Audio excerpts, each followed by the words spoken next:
네, 오늘 우리가 본래 저희 계획은 지난주에 말씀을 드린 것처럼 저희가 마가복음 강의를 끝냈기 때문에 야고보서를 이어서 하기로 했는데 제가 준비가 덜 됐습니다. 자료 수집이 다 안 끝나서 한 주만 유예를 해서 오늘은 사도행전에 대한 말씀으로 대체를 하고 10월 달부터 야고보서를 다루도록 하겠습니다. 저희 교회는 사실은 우리가 아까도 기도를 들으셨지만 저희 교회가 역사가 오래되지 않고 그리고 사람들이 모인 시간들도 짧기 때문에 우리가 통상 이것이 교회야 라고 생각했던 그 그림으로 저희 교회를 들여다보면 교회 아닌 게 더 많습니다. 교회가 왜 이럴까라고 그러는 게 당연하죠. 네. 그렇습니다. 저희 교회는 정상적인 우리가 그동안 오랫동안 접했던 교회들과 비교해 볼 때 온전하고 잘되고 건강하고 튼튼하고 완벽한 것보다 그 반대편에 있는 것들이 훨씬 더 많은 교회입니다. 그런 교회에 여러분들이 대부분은 자발적으로 몇 명은 강제로 끌려서 이렇게 와서 교회를 만들어 가고 있습니다. 건물도 그 장막을 걷었다 폈다 하면서 계속해서 이주하다가 겨우 이곳에 안착을 했고, 모인 사람들도 누가 누군지 잘 모르는, 아직은 이름도 기억하기가 쉽지 않은 관계들이고, 그리고 살아온 배경과 또 신앙생활했던 경험들이 다 다릅니다. 이 시대를 바라보는 눈도 다르고 신학적인 고백도 다르고 그 다음에 정치 경제를 바라보는 입장들도 다 다릅니다.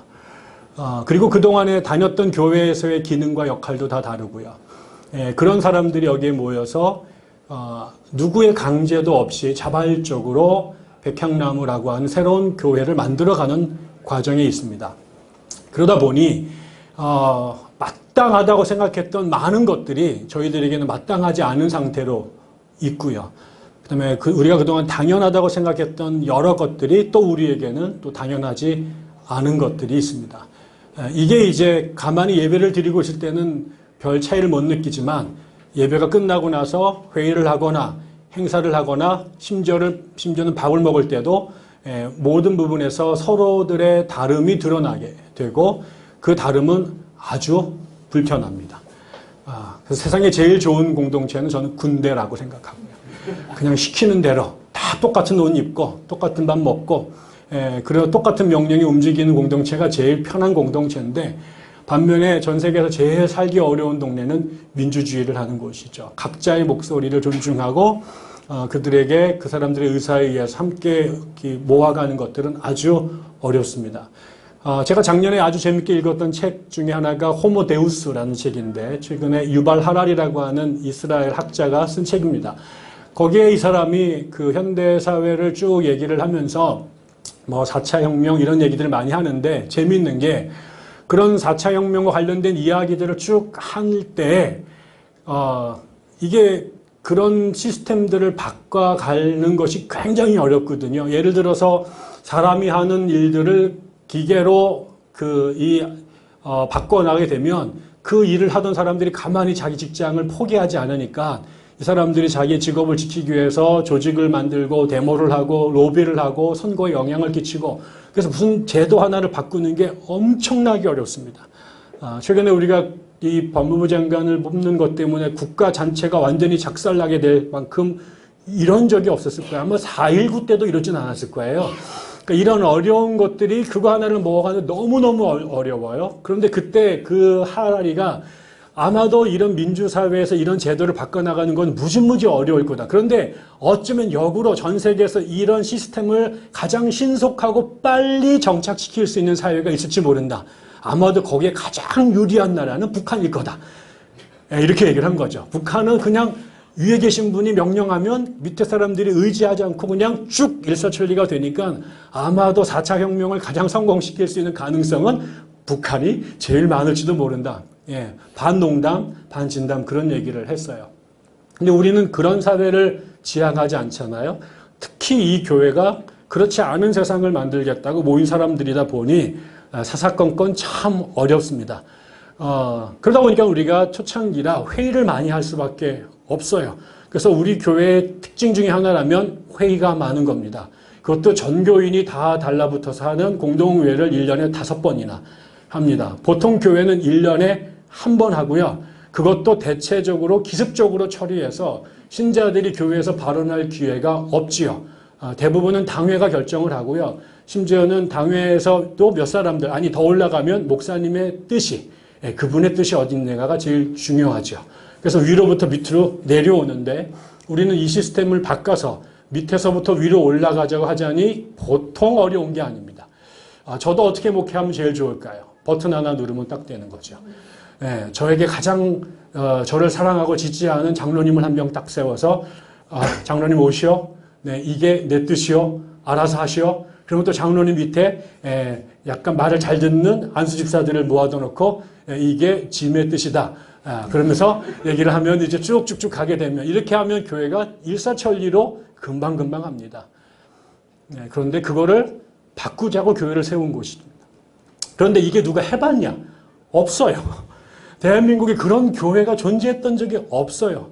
이게 있으면 누가 매뉴얼을 두라노 출판사에서 출판해주면 갖다가 우리가 그거 보고 하면 좋은데 사랑의 교회에서 말하는 평신도를 깨운다라는 책은 있지만 그 평신도들을 데리고 교회를 재구성한다라고 하는 것에 대해서 실험하고 그것의 실험이 성공해서 그걸 매뉴얼로 세상에 내놓은 것은 없어요.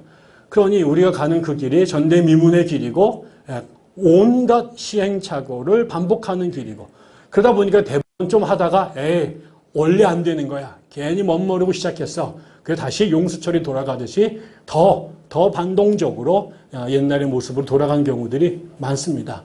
목회자들도 그렇게 실험적인 교회, 아니 더 초대교회다운 교회, 본질에 가까운 교회를 하시던 목사님들이 현실의 장벽에서 깨지고 상하고 상처받고 난 다음에는 더 히틀러적으로, 더 박정희적으로, 더 파시스트적으로 목회를 하는 경우들이 굉장히 많습니다.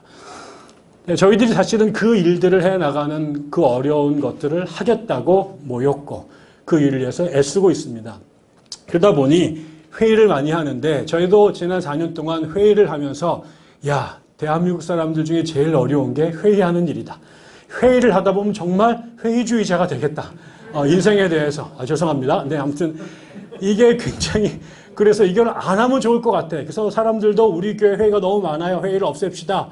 또 회의 때문에 교회 나오는 게 싫어하는 분도 계시지만 또 더 많은 분들은 이 회의를 어떻게든 간에 우리들이 모범적인 회의 방법들을 우리만의 문화로 만들어 가야 된다.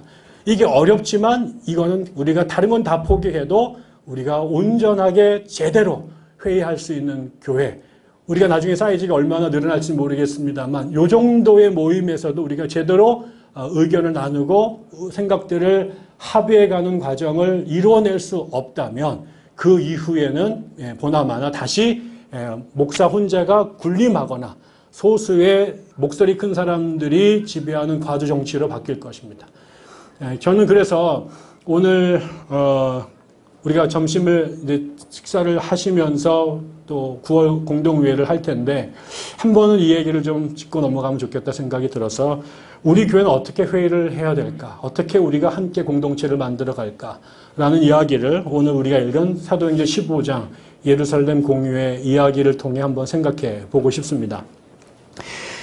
오늘 읽은 말씀 제가 일부러 처음부터 마지막까지 긴 이야기를 함께 읽었는데요. 오늘 성경을 통해서 나타나는 것은 많은 사람들이 꿈이 초대교회로 돌아갑시다. 이거 아닙니까? 우리의 원형은 기독교의 이 아르케타입이라고 하는 것은 초대교회입니다. 그럼 초대교회 뭐? 많은 사람들이 고린도 교회 바울이 목회했던 가장 유명한 교회가 고린도 교회인데 고린도 교회 읽어보세요. 교회 다니기 싫어지는 교회입니다. 세상에 존재하는 모든 교회의 문제가 그 교회에 나중막 종합 선물 세트로 있습니다. 바울이 괜히 고린도 교회에서 1년 반하고 도망간 게 아닐 거예요. 뭔 말인지 알겠어요? 그런데 그 바울을 또 어떤 놈이 찾아와가지고 교회 떠난 목사님한테 와서 옛날 교회의 문제점들을 들밀면서 해법을 달라고 그래서 욕하면서 쓴 글이 고린도전서 후서죠. 근데 그것만 미뤄봐도 교회가 참 어렵다. 우리가 이상으로 꿈꾸는, 생각해보세요. 바울이 개척해서 목회를 했는데 제 교회 정도가 아니라 예수님 다음으로 했던 그 바울이 세운 교회도 온갖 문제점들이 있었습니다. 그럼 우리가 어디로 돌아갈 건가? 고린도 교회로 갈까? 그래서 바울파 개바파로 나눠가지고 막 찢겨갖고 싸움질하고 또 방언한 사람이 또 예언한 사람하고 욕하고 예언한 사람이 방언한 사람하고 싸움하고 또 음식 먹는 거 갖고 맨날 싸움하고 이런 교회로 갈까? 그건 아닐 거예요. 그렇죠? 우리가 거기서 배울 게 많지만 전 특별히 우리 교회에서 롤 모델로 봐야 될 아주 중요한 것 중에 하나가 예루살렘 교회가 확장이 되는 과정에 그들이 개척한 교회가 있었습니다. 그게 안디옥 교회입니다. 예루살렘은 유대인들이 아람어를 쓰는 사람들끼리 모인 교회입니다. 그런데 그 시리아에 세웠던 바나바와 바울이 목회했던 안디옥 교회는 예루살렘에서 파송한 바나바가 목회했던 교회고 나중에 바나바가 바울을 초청해서 함께 공동 목회를 한 곳인데 그 시리아는 헬레니즘의 문화에 깊이 영향을 받은 곳이었고 거기는 유대인들이 아니라 이방 사람들이었습니다. 그들의 언어는 히브리어가 아람어가 아니라 헬라 말이었고요. 인종 자체가 유대인들이 아닙니다. 전혀 다른 교회가 세워진 거죠. 이 두 교회 사이에 이제 갈등이 벌어졌습니다. 첫 번째 제가 말씀을 드리고 싶은 것은 이 땅에 존재하는 모든 교회에는 문제가 있다는 겁니다. 문제가 없다. 무슨 뜻일까요? 죽었습니다. 죽어야 문제가 없습니다. 살아있는 한 부처님의 말씀대로 생 자체가 고예요. 이거 아닌 사람? 불교 아니고 기독교 믿는다고 해서 다르진 않아요. 불교인들만 고통이 있고 예수쟁이들에게는 고통이 없다. 그런 거 없어요. 이 땅의 존재 자체가 고통이 있습니다. 그리고 그 고통받는 사람들이 모인 공동체도 고통이 있죠. 교회도 문제가 있습니다. 오늘 이 교회 문제는 이 두 예루살렘에서 출발했던 교회가 이방인들에게 전파가 되다 보니 유대인들끼리 모세 오경을 읽고 그 다음에 아람어로 예배를 드렸던 공동체에서는 한 번도 생상해보지 않았던 문제가 선교지 교회에서 생긴 겁니다. 그게 뭐였냐면 유대인들은 태어날 때부터 유대인들과 유대교가 일치가 됐어요. 다른 민족 사람들이 유대인이 되지가 못하고 유대인이 아니면 유대교인이 될 수가 없었어요. 그런데 유대인들은 태어나면 뭘 하느냐? 남자들은 할례를 했습니다. 그리고 어릴 때부터 회당에서 이 모세오경을 읽어가고 그 모세오경이 가리켰던 그 율법들, 특별히 안식일을 섬기고 그 다음에 안식년을 지키고 또 희년을 지켰던 그런 율법들과 또 성전에서 예배드리고 먹어야 될 것과 먹지 말을 것들을 가리키는 내용들이 아주 중요했습니다. 이게 어릴 때부터 머릿속에 인이 박히도록 들은 거죠. 그래서 그거에 대해서 왜 할례해야 돼요? 왜 성전에 가서 예배 드려야 돼요? 라는 말을 아무도 하지 않습니다. 왜? 그거는 그들에게는 공리처럼 당연한 것이었기 때문이죠. 그런데 이방인들에게 갔더니 그 사람들은 한 번도 할례라는 걸 해본 적이 없었고요. 돼지고기를 늘 먹었는데 돼지고기를 먹지 말라는 것을 받아들이기가 어려웠고요. 일주일에 하루는 아무 일도 안 하고 예배당에 가가지고 있어야 된다는 것들을 받아들일 수가 없었어요. 그 다음에 그들이 늘 즐겨 놀던 스포츠나 아니면은 동네 목욕탕이나 아니면은 이런 것들을 하지 말라고 하는 게 다 불편한 거죠. 아니 무슨 종교 하나 믿는데 이렇게 하지 말아야 될 게 너무너무 많은 거예요. 이것 때문에 사람들이 교회에 왔다가 다 빠져나가는 거죠. 그래서 이 문제를 해결하지 않으면 다시 말하면 예수는 참 좋은데 그분의 말씀은 너무 좋은데 공동체로 들어가서 모르는 이야기를 듣고 안 하던 일들을 하고 심지어 몸에까지 그 외과 수술을 받아야 되고 이러는 것들이 정말 너무 거추장스러운 거죠. 그럼 이것 때문에 사람들이 왔다가 다 도망을 가니 이 문제를 해결해야 되는데 문제는 바울과 바나바 맘대로 이걸 할 수가 없는 거죠. 왜? 이 교회를 개척한 교회가 있어요. 그 모교회가 있어요.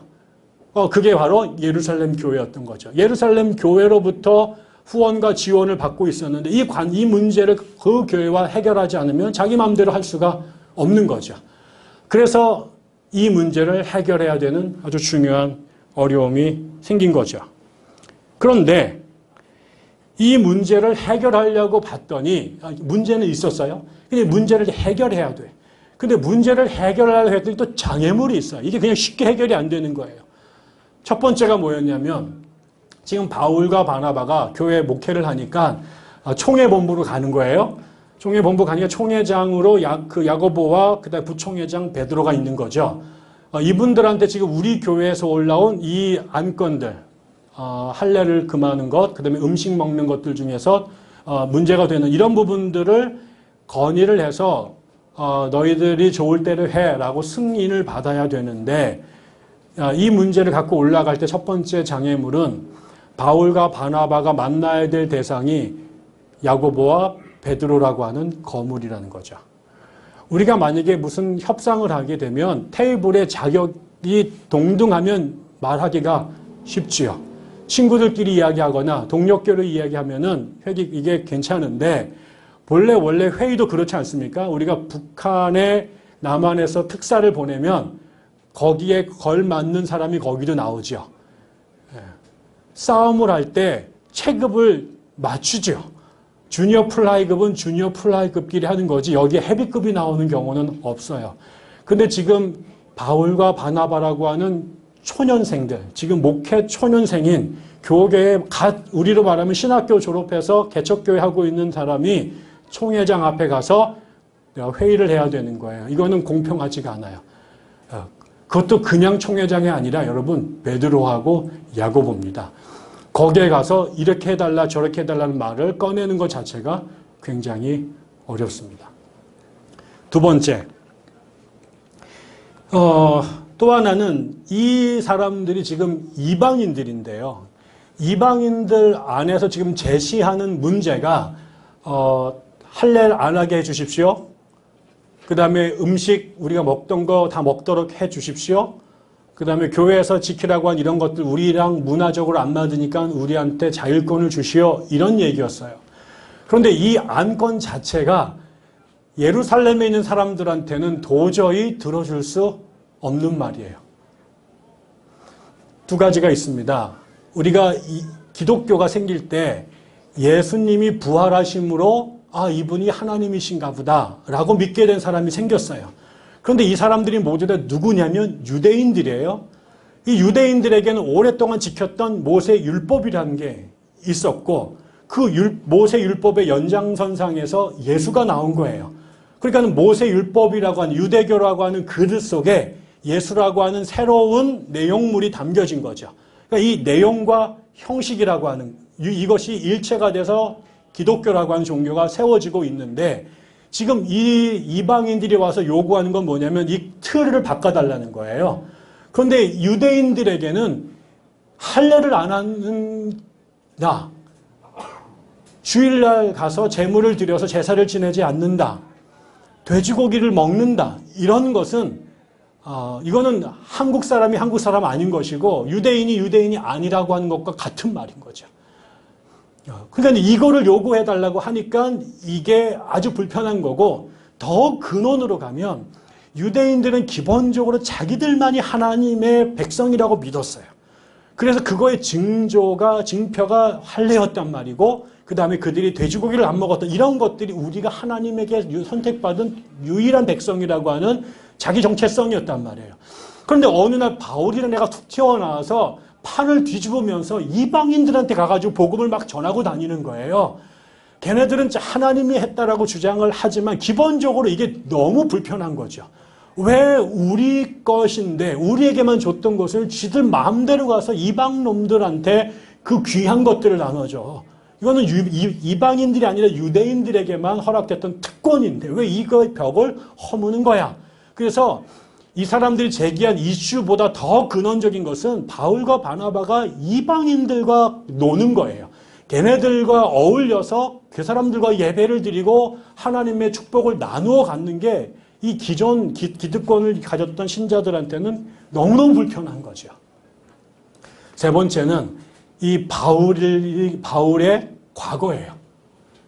지금 회의를 하러 온 얘가 누구냐면 정말 듣보잡이잖아요. 아니 그 이전에 뒤주에 보니까 교회를 때려잡고 다니던 우리로 말하면 안기부 직원 같은 애들이에요. 제가 최근에 그 70년대 우리나라에 왔던 선교사들이 쓴 글을 한 권 읽고 있는데요. 저는 몰랐어요. 70년 유신 시절에 우리나라에 엄청나게 많은 선교사들이 와 있었는데 그 중에 월요 기도회라고 하는 모임이 있었더라고요. 거기에 50명 정도의 미국에서 온 선교사들이 유신에 저항을 했어요. 그래서 우리나라의 그 기독교 운동하던 사람들 아니면 그냥 일반 민주화 운동을 하던 사람들 가운데 도망가는 사람들을 숨겨주고 그 다음 여기에서 우리나라에 벌어졌던 말도 안 되는 유신의 탄압들, 긴급조치 취하의 비리들을 수집해서 외국 언론에다가 보낸 거예요.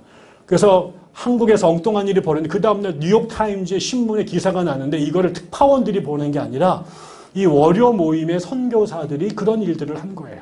그것 때문에 이 사람들도 안기부의 직원들이 다 이분들 뒤에 미행을 하고 도청을 하고 심지어 감옥에 끌려가서 고문도 당한 선교사들이 있고 그중에 제임스 오골이라든가 짐 시노트 같은 신부들은 추방을 당해요. 왜? 인혁당 사건에 그 억울하게 죽은 사람들을 위해서 그 지원했다는 이유만으로 잡혀가지고 다 감옥에 간 거예요. 그런 일들을 했던 분들이 50명이 있어요. 그분들이 나중에 2000년대가 다 이제 70, 80대 할아버지 할머니가 돼서 수기를 써서 그게 책으로 우리나라에 나와 있더라고요. 저는 우리나라의 선교사들이 그런 일을 했는지 정말 몰랐습니다. 그런데 그때 이 사람들을 미행하고 그 다음에 남산으로 끌고 가서 고문했던 그 안기부 직원들이 있어요. 그 사람이 어느 날 그 중에 대표적인 사람이 이근한이라는 사람이죠. 김근태 씨를 고문했던. 근데 그 사람이 어느 날 덩 나타났어요. 목사님이 되셔가지고. 그 사람이 그렇게 해가지고 만약에 그 50인 회 같은 모임에 이근한 씨가 목사님이 돼가지고 나타나서 나 변화됐어. 나 이제부터 너희들 편이야. 라고 말하면 그 고문을 당했던 사람들이 할렐루야 하나님께 영광 그리고 툭 받을까? 겉으로는 그럴 수 있을 거예요. 그렇죠? 혹시나. 그러나 속마음에 그 기억이 남아있는 한 이 사람이 또 이중간첩으로 또 안기부에서 또 이렇게 위장 전입한 거 아니야? 이래서 또 우리 목사님 끌려가는 거 아니야? 라는 의심을 마지막까지 지우기 어려울 거예요. 그러니까 이 바울이란 사람이 바로 그런 정력을 갖고 있는 거죠. 교회를 때려잡아서 사람들을 수없이 못살게 굴었던 사람인데 갑자기 회심했다고 나타나서 그 막 돌아다니는데 그 다음에 가만히 봤더니 그것도 교회 말을 잘 듣는 게 아니라 지 마음대로 이상한 데 가서 교회를 개척하고 교회와 다른 신학을 가리키고 이렇게 되니 사람들이 바울을 좋게 볼 리가 없는 거죠. 그래서 바울은 결국 죽을 때까지 이 주류 기독교인들한테 배관시당합니다. 사도의 권한을 인정하지 않아요. 바울 예수님의 12제자였던 적이 없잖아요. 거기다가 박해자였잖아요. 그래서 여러분이 나중에 그 바울의 편지를 보면 아주 재밌습니다. 바울의 모든 편지 앞에 보면 뭐라고 말하냐면 나 예수로 사도된 나 바울은 이렇게 말합니다. 예수님의 신학교 출신이 아니라 그러니까 이 베드로나 야고보 같은 그 동류가 아니기 때문에 사람들이 인정하지 않으니까 난 대신 주님으로부터 직접 임명받은 사람이야. 이렇게 해서 자기 주장을 하죠. 그랬기 때문에 다른 사람도 아니라 바울이 이 문제를 들고 온다는 것 자체가 위에 있는 사람으로서는 바울이기 때문에 안 돼라는 거예요. 바울이 잘못했기 때문이 아니라 다른 사람이 갖고 오면 모르지만 바울이라는 놈이 이 문제를 갖고 오면은 그건 협상 자체가 처음부터 어려운 거죠. 그래서 모입니다. 그런데 이런 장애에도 불구하고 결국은 바울은 어떻게 합니까? 지금 자기의 교회를 세우는데 기존의 교회가 고수했던 전통이 이제 변화된 시대, 변화된 선교지에서는 오히려 이것이 하나님의 나라 확장을 가로막는 족쇄와 장애물이 되니 이거를 뜯어 고쳐야 되는데 이게 보통 어려운 문제가 아니었어요. 그리고 차라리 괜히 들고 갔다 나만 더 욕먹고 관계만 나빠질 수도 있었는데 이럴 때 여러분 같으면 어떡할까요? 굳이 이 이슈를 거기까지 가져가서 건드려야 될까? 갈등이 컸을 거예요. 그런데 중요한 거는 시대가 바뀌었고 선교지가 바뀌어서 이 문제를 해결해야 돼요. 그런데 이거를 고양이 목에 방울을 다는 것처럼 어려운 문제였고 특별히 그 일을 바울이 해야 되는 것은 바울 자신도 대단히 불편하고 어려웠을 거예요. 그런데 고민을 했겠죠. 그리고 결국은 이 문제를 돌파하지 않으면 안 된다라는 결론에 도달했고 그래서 그 많은 장애와 어려움에도 불구하고 바울이 이 문제를 끌고 바나바와 함께 예루살렘으로 올라갑니다. 그리고 나서 어떻게 합니까? 거기는 어른들을 만나죠. 그러고 나서 자신들의 이슈를 이제 왜 왔는지를 이야기를 하게 됩니다. 그랬더니 이제 아니나 다를까 이제 그 회의하러 올라갔는데 처음부터 어려움에 봉착합니다. 바울이 왜 왔는지, 우리가 어떤 어려움이 있는지, 오늘 우리가 토의하고자 하는 아젠다가 뭔지를 얘기를 하자. 그 예루살렘 기독교 공동체 중에 전직 바리새파 출신으로 기독교인 된 사람들이 반사적으로 손을 들고 우리 쪽에 들어오려면, 우리와 함께 공동체 생활을 하려면 율법을 지켜야 된다. 우리는 원래부터 모세 오경을 읽던 사람이니 너희들도, 이방인들도 모세 율법을 준수해야 된다. 그러니 거기에 규례된 대로 할례를 행하고 돼지고기를 먹으면 안 된다. 이런 이야기를 이제 거칠게 하게 된 거죠. 그래서 이거 얘기를 꺼내자마자 완전히 막 사람들이 들때가 벌떼처럼 일어나서 안 된다. 니들 우리 앞에 무릎 꿇어라. 니네끼리 독립된 교회 안 된다. 라고 밀어붙인 겁니다. 일이 시작도 하기 전에 결렬될 상황이 있었죠. 그때 교회의 리더였던 2명이 차례를 일어납니다. 먼저 일어난 사람이 베드로였어요. 이 상황을 보고 바울과 바나바가 말도 못 꺼내고 막 융단 폭격을 맞으면서 막 코너에 몰리자 베드로가 손을 들고 일어나서 발언권을 청합니다. 그리고 얘기를 하죠. 첫 번째, 여러분도 알지만 나도 이방인에게 선교한 경험이 있다. 알지 않느냐? 내가 고넬료 가정에게 복음을 전했던 것 너희들도 알고 있지 않느냐? 두 번째, 그때 내가 이방인들을 만났는데 나도 그때 지금 당신들처럼 되게 어렵고 불편하고 그래서 나도 어색해서 안 하려고 했다. 근데 하나님이 가라고 그래서 나도 이방인들을 만났더니 그 우리가 사도행전 2장에서 오순절날 우리 가운데 성령이 임했던 거와 똑같은 역사가 그날 고넬료의 가정 안에서도 있었다. 하나님이 유대인들에게만 성령을 부어주신 게 아니라 이방인들에게도 하나님께서 부어주셨다. 우리에게 왔던 하나님은 진짜고 쟤네들 거는 짝퉁이 아니라 동일한 하나님께서 유대인들과 이방인들에게 성령을 주셨다. 그리고 더 중요한 것은 우리가 하나님 예수 그리스도의 은총으로 구원 얻는 것처럼 저들도 율법을 행하거나 할례를 행하거나 고기를 안 먹었기 때문에 그 행위로 의롭다함을 얻은 게 아니라 그들도 하나님의 은총으로 구원 얻는 것이다. 이 세 가지를 얘기합니다. 나도 해봤다. 그리고 그때 유대인과 그 다음에 이방인들 가운데 동일한 성령이 세례를 베푸셨다. 그리고 너희들이 너희들이 율법을 잘 지켰기 때문에 그 공로로 구원받은 게 아니라 예수 그리스도의 십자가의 은총으로 구원받았다면 얘들도 먹느냐 안 먹느냐 할례를 했느냐의 문제가 아니라 예수 그리스도의 은혜로 구원받는 것이다 라고 얘기를 하게 되죠. 그러고 나니까 그 다음에 바울과 바나바가 자신들의 선교 사역을 보고를 하는데 뭐라고 말하냐면 그들이 했던 선교 사역에 성령께서 임하셨던 이야기들. 그게 우리들이 행한 것이 아니라 하나님께서 그 사역을 추진하셨던 것들. 그 성령이 역사하심으로 나타났던 결과들을 얘기합니다. 바울이 잘했던 것, 그 다음에 바나바의 개성이 드러난 게 아니라 그들이 목회했던 게 아니라 이거는 내가 목회하고 대상이 이방인이라는 게 아니라 이 사역의 알파와 오메가가 오직 하나님 그분이셨다라는 것들을 보고하는 거죠. 너희들은 지금 이 일이 이방인들에게 그 다음에 바울이 행했다라는 것에 주목해서 지금 옳다 그르다 말을 하는데 당신들이 기억해야 될 것은 이방인이냐 이방인이 아니냐 바울이 했느냐 베드로가 했느냐가 아니라 이 모든 일들이 하나님이 행하시고 있다는 것에 주목해야 된다라고 보는 거예요.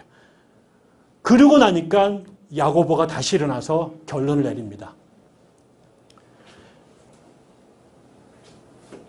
첫 번째는 이 베드로는 자기의 경험에 근거해서 얘기를 했잖아요. 내가 경험해 보니까 나도 이방인에게 얘기했고 그때 성령이 오셨고 그때 하나님의 은혜가 있었다라고 말한다면 이번에 야고보는 조금 다릅니다. 두 번째. 얘기를 쭉 들은 다음에 오케이. 이 이야기가 단지 베드로의 주관적 체험에 근거한 게 아니라 이 모든 사건이 성경에 기록되어 있는 말씀의 성취다. 이렇게 보는 거예요. 그래서 아모스서를 인용합니다. 지금 이 베드로나 바울이 하고 있는 이 사역은 사람이 하는 일이 아니라 어쩌다가 우연하게 생긴 돌발적 상황이 아니라 이미 아모스는 가장 오래된 성경책입니다. 그 예언서 중에 가장 오래된 것 중에 하나입니다. 그 아모스서에 뭐라고 기록이 되어 있냐면 하나님이 자기들을 그게 아니라 어디 갔어? 내 백성이라는 이름을 받은 모든 이방 사람이 나 주를 찾게 하겠다.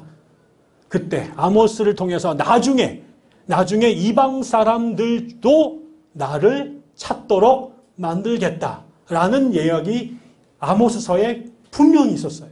그러니까 지금 이방인들이 성령 안에서 바울의 선교 사역을 통해 교회로 돌아오고 있는 것은 하나님의 원칙에서 벗어난 예외적이고 돌발적인 그런 궤변이 아니라 하나님이 이미 아모스를 통해 예언하셨던 말세가 되면 이방인들이 예수께 하나님께 돌아올 거다라고 하는 그 예언이 지금 이들의 사역을 통해 열매 맺고 있는 것이다 라고 얘기를 하는 거죠. 그리고 난 다음에 이 예언이 지금 성취되고 있는데 가만히 보니까 베드로와 바울과 그 다음에 바나바의 이야기가 맞는데 지금 이것에 놀래서 이런 사역에 놀래서 거칠게 반응하고 있는 바리새파 출신 유대인들의 입장도 충분히 헤아릴 수 있는 거죠. 이것도 예상하지 못했던 거니까. 그래서 야고보가 여기에서 중재안을 냈습니다. 수많은 협상 카드를 갖고 왔는데 그중에서 오케이, 제일 중요한 문제, 할례 받는 거, 그래 이거는 우리가 풀어주자. 이방인들에게 할례는 너무나 넘기 어려운 장벽이다. 그러나 먹지 말아야 될 것이 또 있는 건 사실이다. 그러니까 피가 묻어있는 음식이라든가 목 매달아 죽였던 짐승을 먹는 것은 이건 하나님 보시기에 불편한 것이니까 문화와 시대를 넘어서도 이거는 지켜야 될 것이다. 그리고 더 중요한 것은 음행을 행하는 것이다.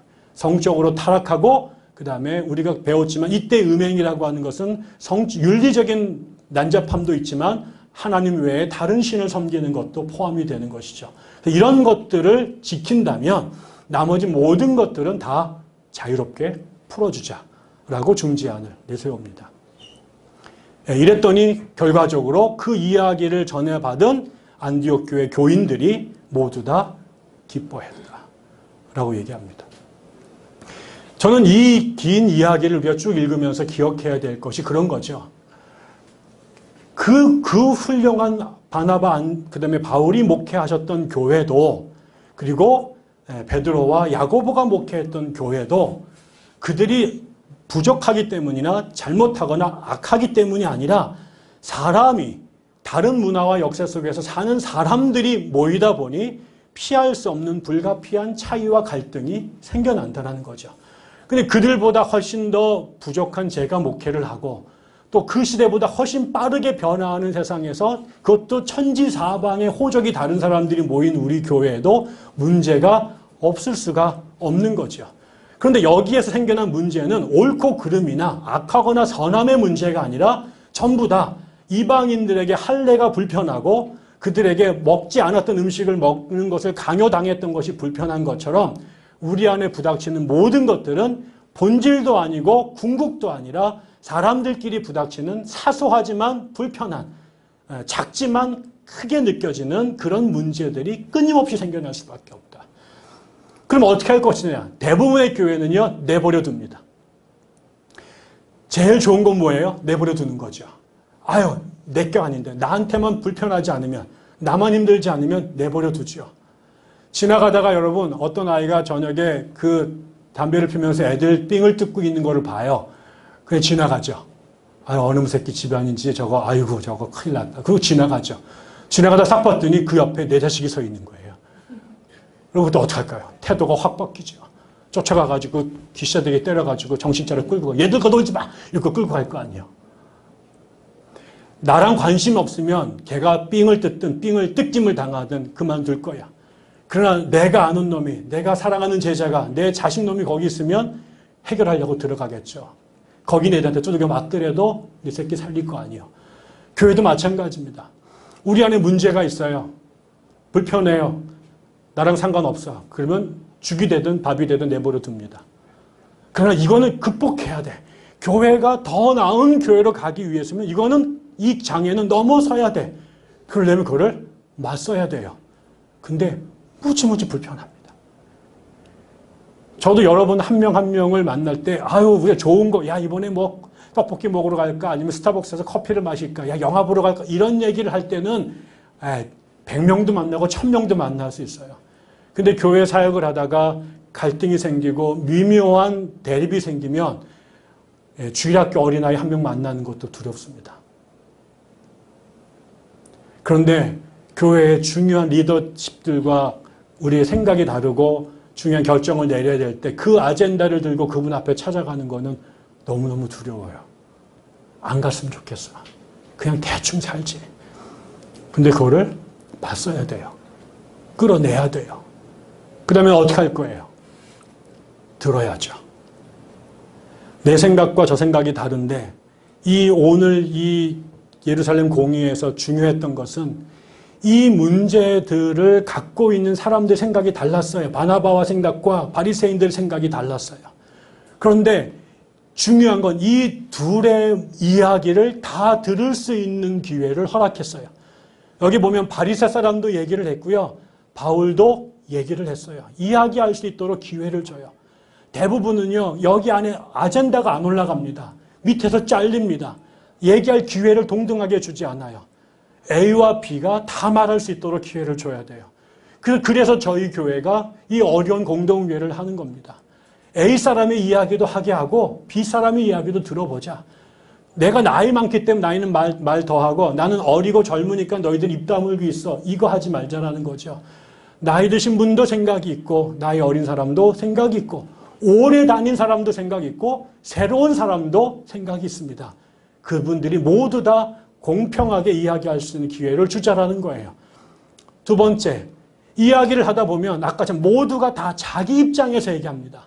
내 입장에서 당신이 내 앞에 도장 찍어줘야 돼. 바리새파 사람들은 바리새파 사람들에게 바울이 동의해야 된다고 생각하고 바울파 사람들은 바리새파 사람들이 승복해야 된다고 생각합니다. 그러면서 전부 다 자기들의 입장에서 이 이야기를 보거나 그 다음에 전통의 관점에서 그 이야기를 했죠. 그런데 여기에 나섰던 두 사람이 있어요. 그게 베드로와 야고보는 이 문제를 각자의 문제가 아니라 이 문제를 하나님과 성령과 그 다음에 말씀에서 봐요.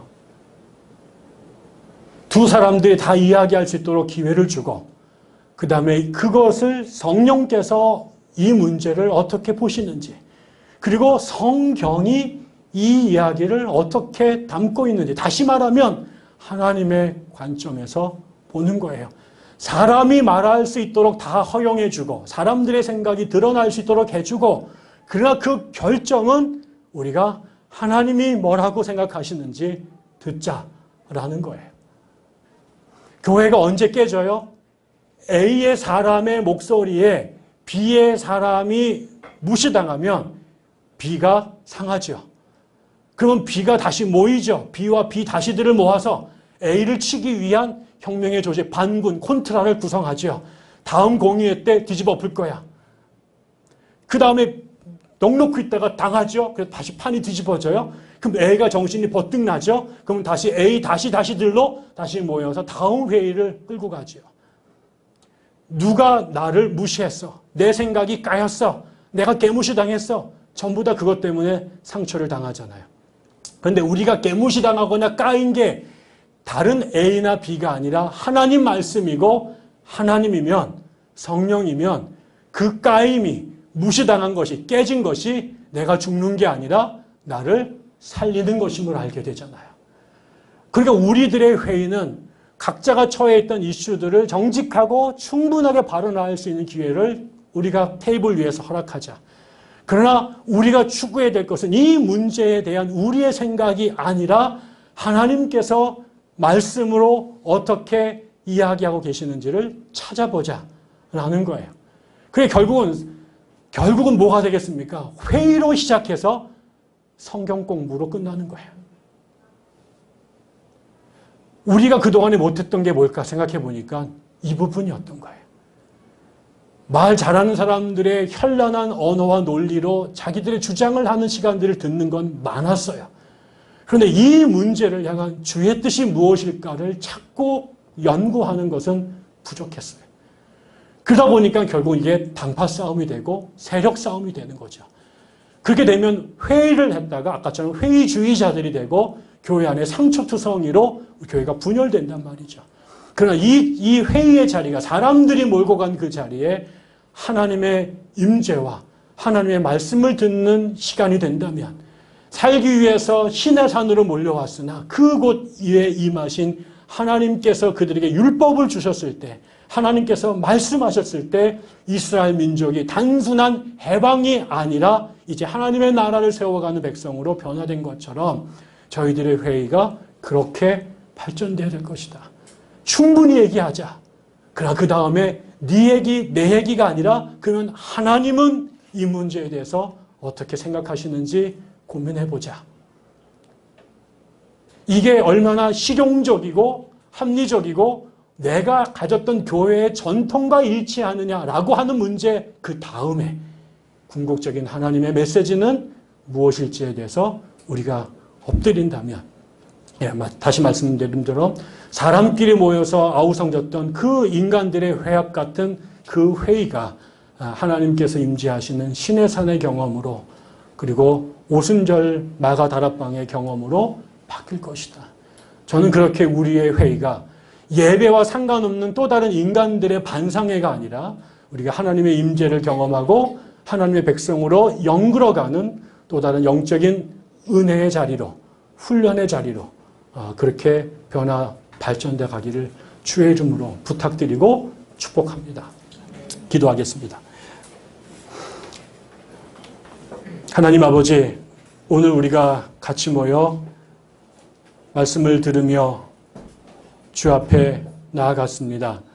하나님, 우리가 새롭게 교회를 세워가는 과정에 사람들이 모였는데 하나님 자꾸만 이곳의 주인이 당신이심을 놓치고 있습니다. 우리가 교회를 세워가는 것이 아니라 당신이 우리들을 통해 당신의 교회를 세워가는 것임을 우리가 잊지 않도록 인도해 주옵소서. 내 뜻이 반영된 사람들의 교회가 아니라 그 사람의 뜻이 하나님의 영과 진리의 말씀 안에 당신의 나라로 그렇게 변화되어 가는 은혜를 제 백향나무 교회가 누릴 수 있도록 도와주십시오. 모여서 또 중요한 회의를 진행할 것입니다. 하나님께서 회의를 주관해 주시고 우리 모두가 당신의 거룩한 임재를 경험하며 우리를 향한 당신의 마음을 깨달아가는 복된 자리가 될 수 있도록 축복해 주시옵소서. 감사드리며 예수님 이름으로 기도드립니다.